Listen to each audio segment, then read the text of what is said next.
চারটি লক্ষণ দেখলে বুঝবেন যে আপনার রোজা কবুল হচ্ছে। আল্লাহ পাক রব্বুল আলামিন পবিত্র মাস মাহে রমজানুল মুবারকের রোজাগুলো আমার আল্লাহ কবুল করতেছেন। কারণ রোজা কবুল হওয়ার কিছু সিমটম, কিছু আলামত আছে। এই আলামত যখন প্রকাশিত হবে, এই আলামত যখন জাহির হবে, তখন আপনি নিজেই বুঝতে পারবেন আমার মনে সাক্ষী দিচ্ছে আরশের মালিক আল্লাহ পাক রব্বুল আলামিন আমার রোজাটা কবুল করতেছেন। দেখুন, কারণ কবুল হওয়া না হওয়া এটা সম্পূর্ণ আল্লাহ পাকের হাতে। এটা সম্পূর্ণ কার হাতে?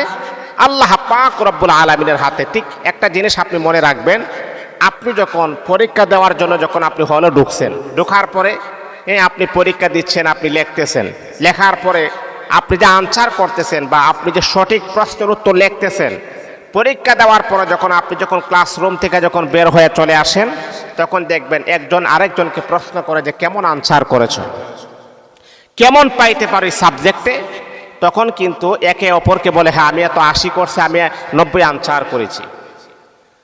অনেক সময় দেখা যায় যে বলছে 80 আসলে 80 পেয়ে গেছে, কারণ সে বুঝতে পারে যে আমার পরীক্ষাটা কেমন হয়েছে, সে নিজেও বুঝতে পারে। আর যে ব্যক্তি পরীক্ষাটা ভালো হয় নাই, দেখবেন তার চেহারাটা মলিন, সে বলবে আমার এতটা ভালো হয় নাই। তাহলে বাবা, এই যে আপনি রমজানুল মুবারকে রোজা রাখতেছেন, অবশ্যই আপনি ইবাদত করতেছেন, এটা আপনার একটা পরীক্ষা, আপনার ব্যক্তিগত পরীক্ষা। অবশ্যই আপনি বুঝতে পারবেন যে আপনার রোজাটা কবুল হচ্ছে কি হচ্ছে না। যদি আপনার মাঝে এই 4টা সিমটম, 4টা লক্ষণ যদি প্রকাশিত হয়, তাহলে বুঝতে হবে আরশের মালিক আল্লাহ পাক রব্বুল আলামিন আপনার রোজাটাকে আমার আল্লাহ কবুল করে নিয়েছেন। তাহলে 1 নম্বর হলো আল্লাহ পাক যাতে আপনি মুত্তাকি হতে পারেন, যাতে আপনি পরহেজগার হতে পারেন, যাতে আপনি ইবাদতের প্রতি আপনার আকৃষ্টটা বেশি হতে পারে। যখন আপনি রোজা রাখবেন, তখন দেখবেন রোজাদার ব্যক্তি কোনো গুনাহের দিকে পা বাড়ায় না, একটা পরিবর্তন আপনার মাঝে চলে আসবে। আল্লাহ পাক রব্বুল আলামিন কুরআনুল কারীমের ভিতরে আমার আল্লাহ বলেন, ইয়া আইয়ুহাল্লাযীনা আমানু কুতিবা আলাইকুমুস সিয়াম কামা কুতিবা আলাল্লাযীনা মিন ক্বাবলিকুম লাআল্লাকুম তাত্তাকুন। হে আমার বান্দা, ও আমার বান্দে, আমি আল্লাহ পাক রব্বুল আলামিন তোমাদের উপরে রোজাটাকে ফরজ করে দিয়েছি, যাতে করে তোমরা তাকওয়া অবলম্বন করতে পারো, তোমরা পরহেজগার হতে পারো, মুত্তাকি হতে পারো। বান্দা, আপনি যখন পবিত্র মাস মাহে রমজানুল মুবারকের রোজা যখন আপনি রাখবেন, রোজা রাখার পরে দেখবেন আপনি গুনাহের কাজ করতে আপনার মন চাইবে না। যদি এমনটা যদি হয়, এমন সিমটম, এমন আলামত যদি প্রকাশিত হয়, তাহলে বুঝতে হবে আরশের মালিক আমার আল্লাহ আপনার রোজাটাকে কবুল করে নিয়েছে। কারণ আল্লাহ নিজে জানাই দিয়েছেন, হে ঈমানদারগণ, হে মুমিন, তোমাদের উপর আমি আল্লাহ রোজা ফরজ করে দিয়েছি। আর রোজা ফরজ করার কারণে হচ্ছে তোমরা যেন মুত্তাকি হতে পারো, তোমরা যেন আমি আল্লাহ পাকের দিকে যেন দাবিত হতে পারো। যখন আপনি দেখবেন রোজা রাখার পরে লোকটার মাঝে একটা পরিবর্তন, আগে গুনাহের কাজ করতে এখন গুনাহ করে না, আগে অন্যায় করতে এখন অন্যায় করে না, আগে মিথ্যা কথা বলতে এখন মিথ্যা কথা বলে না। এই যে একটা ডিস্টেন্স, এই যে একটা পরিবর্তন, এই পরিবর্তনটা যদি আপনার মাঝে যদি পাওয়া যায়, তাহলে বুঝতে হবে আরশের মালিক আমার আল্লাহ আপনার রোজাটাকে কবুল করে নিয়েছেন। এই আল্লাহ পাক রব্বুল আলামিনের বান্দা 3 নাম্বার, 2 নাম্বার হলো কিভাবে আপনি বুঝবেন আল্লাহ পাক রব্বুল আলামিন আপনার রোজাটাকে আমার আল্লাহ কবুল করেছেন। 2 নাম্বার হলো ইবাদতের প্রতি আপনার একটা আকর্ষণ হবে, ইবাদতের প্রতি একটা মজা লাগবে। যেই মানুষটা আগে নামাজ পড়তো না, সেই মানুষটা নামাজ পড়ার জন্য পাগল হয়ে যাবে। যেই মানুষটা কোরআন তেলাওয়াত করতো না, ওই মানুষটা দেখবেন এখন কোরআন তেলাওয়াত করে, ওই মানুষটা দেখবেন এখন জিকির করে। ওই মানুষটা মসজিদের মিনার থেকে যখন আযান হয়ে যায়, হাইয়া আলাস সালাহ, হাইয়া আলাল ফালাহ, মসজিদের মিনার থেকে যখন আযান হয়ে যায়, ওই মানুষটার ঘরে বসে থাকতে পারে না। এর মানে হলো ইবাদতের প্রতি এক প্রকার মজা আপনার লেগে যাবে, ইবাদতের প্রতি এক প্রকার আকর্ষণ আপনার লেগে যাবে। যদি এমন পরিবর্তনটা হয়, ইবাদতের প্রতি যদি আপনি একটা মজা পেয়ে যান, তাহলে বুঝতে হবে আরশের মালিক আল্লাহ পাক রব্বুল আলামিন আপনার রোজাটাকে আমার আল্লাহ কবুল করে নিয়েছেন। মানে ইবাদতের প্রতি একটা মজা হয়ে যায়, ইবাদতের প্রতি একটা আকর্ষণ হয়ে যায়, ইবাদতের প্রতি তার মন মানসিকতাটা চেঞ্জ হয়ে যায়। কারণ এই রকমটা যদি হয় তাহলে বুঝতে হবে আল্লাহ আপনার রোজাটাকে কবুল করেছেন। মনে করেন আগে সে নামাজ পড়তো না, বা আগে সে কোরআন তেলাওয়াত করতো না, জিকির আজকার করতো না, কিন্তু এই মানুষটা রমজানের রোজাও রাখে, তারাবি নামাজও পড়ে, রমজানের রোজাও রাখে, কোরআন তেলাওয়াত করে, রমজানের রোজাও রাখে, 5 ওয়াক্ত নামাজ জামাতের সাথে আদায় করে। এই পরিবর্তনটা কেন? আল্লাহ তার রোজাতে কবুল করেছেন, এই জন্য আল্লাহ তার অন্তরের ভিতরে আল্লাহ পাকের ইবাদতের প্রতি এক প্রকারের মজা লাগাইয়া দিয়েছেন। এই আল্লাহ পাক রব্বুল আলামিনের বান্দা 3 নাম্বার হলো কিভাবে আপনি বুঝবেন আল্লাহ আপনার রোজা কবুল করেছেন। 3 নাম্বার সিমটম, 3 নাম্বার আলামত হলো আপনার ধৈর্য শক্তি বেড়ে যাবে, আপনার ধৈর্যের জ্ঞান আমার আল্লাহ দান করবেন, সবর করার মতো শক্তি আমার আল্লাহ দান করবেন। বিভিন্ন রকমের পরীক্ষা আপনার সামনে চলে আসবে।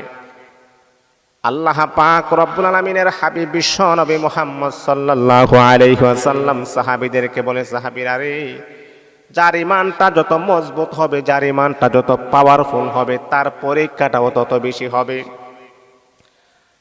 যার ঈমানটা যত পাওয়ারফুল হবে, যার ঈমানটা যত শক্তিশালী হবে, তার পরীক্ষাটা তত বেশি কঠিন হবে।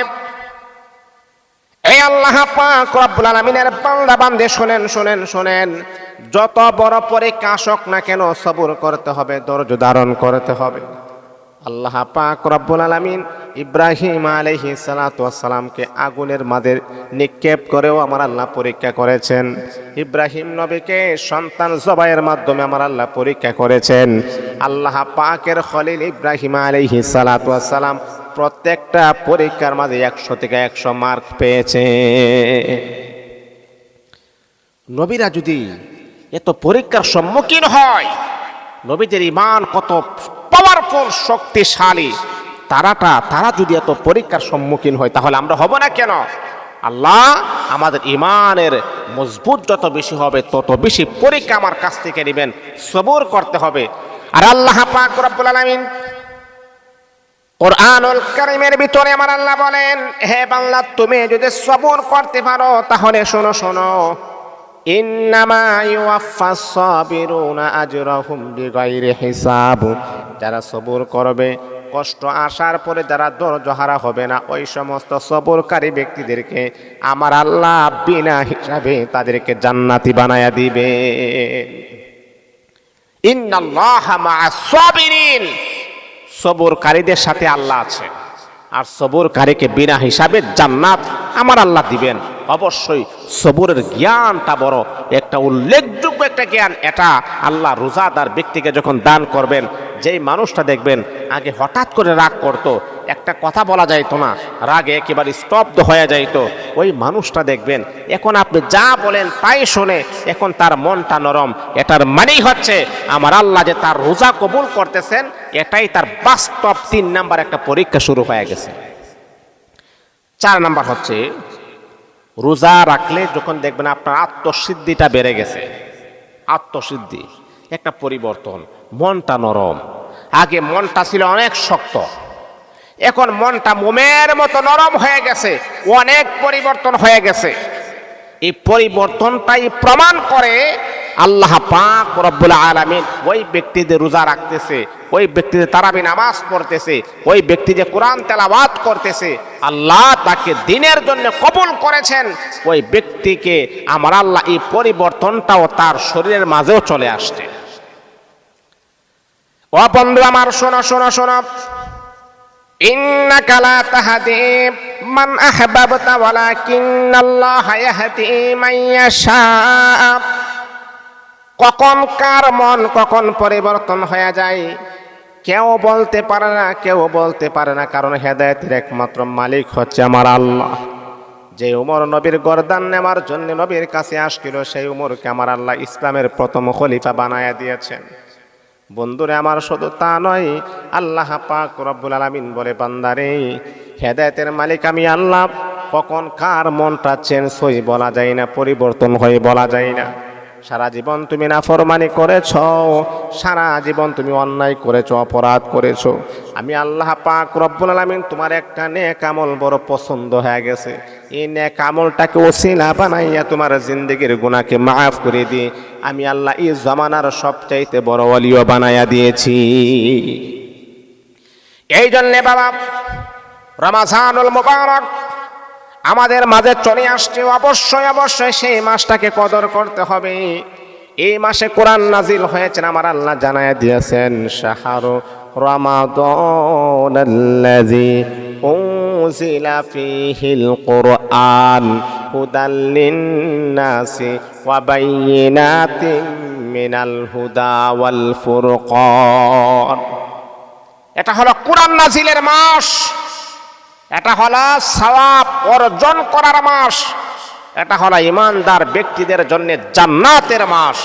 এই মাসে অবশ্যই আমাদেরকে রমজানের রোজা রাখতে হবে, তারাবি পড়তে হবে, নেক আমল বেশি বেশি করে আল্লাহর জান্নাতের মেহমান হতে হবে।